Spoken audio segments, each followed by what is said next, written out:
Hello friends, welcome to Priya வீட்டு சமையல்.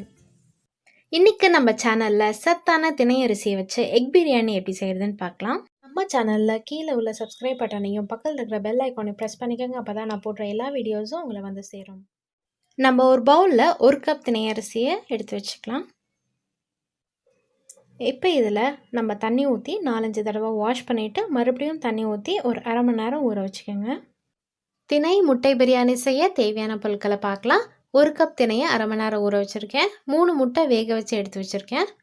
1 inch பட்டை, 3 கிராம்பு, 2 ஏலக்காய், கொஞ்சம் கல்பாசி, 1 அன்னாசிப்பூ, 2 பிரிஞ்சி இலை, தயிர் அரை கப் எடுத்து வச்சுருக்கேன்.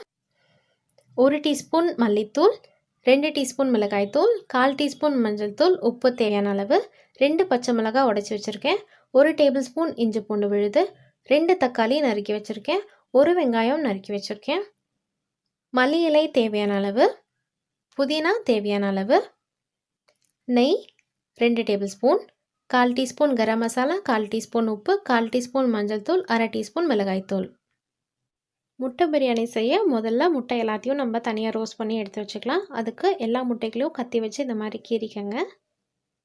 ஸ்டவ்வில் ஒரு கடாய் வச்சுட்டு 1 டீஸ்பூன் நெய் விட்டுக்கோங்க. நெய் சூடான உடனே நம்ம எடுத்து வச்சுருக்க கரம் மசாலா, உப்பு, மஞ்சள்தூள், மிளகாய்த்தூள் எல்லாத்தையும் சேர்த்துக்கலாம். கொஞ்சமாக மசாலா வதங்கினோன்னே நம்ம எடுத்து வச்சுருக்க முட்டைகளை சேர்த்து முட்டை மேலே மசாலா படுற மாதிரி வறுத்துக்கலாம். எல்லா மசாலாவும் முட்டையில் படிஞ்சக்கப்புறமா இதை எடுத்து வச்சுக்கலாம். இப்போ ஸ்டவ்வில் ஒரு குக்கர் வச்சக்கப்புறமா 1 டேபிள் ஸ்பூன் நெய் இதில் சேர்த்துக்கலாம். உங்களுக்கு தேவைப்பட்டால் கொஞ்சமாக எண்ணெயும் இதில் சேர்த்துக்கலாம்.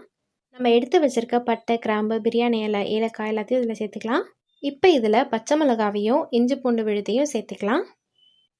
இப்போ இதை நல்லா வதக்கிக்கலாம். நான் வெங்காயத்தை நீல வாக்கில் கட் பண்ணியிருக்கேன், அதையும் இதில் சேர்த்து வதக்கிக்கலாம்.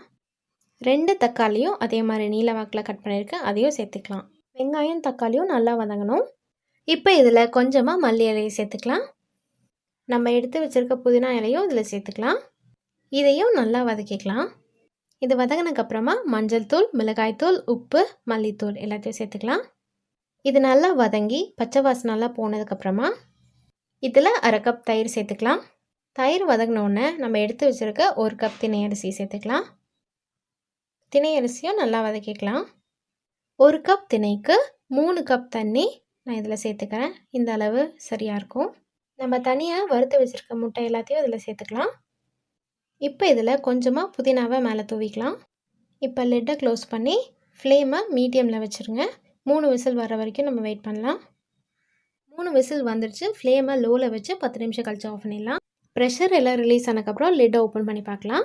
பிரியாணியை இந்த சைட்லேருந்து மெதுவாக கிளறி விட்டுக்கோங்க. இதை நம்ம ஒரு பாத்திரத்துக்கு மாற்றி வெங்காயம் பச்சடியோடு சர்வ் பண்ணலாம்.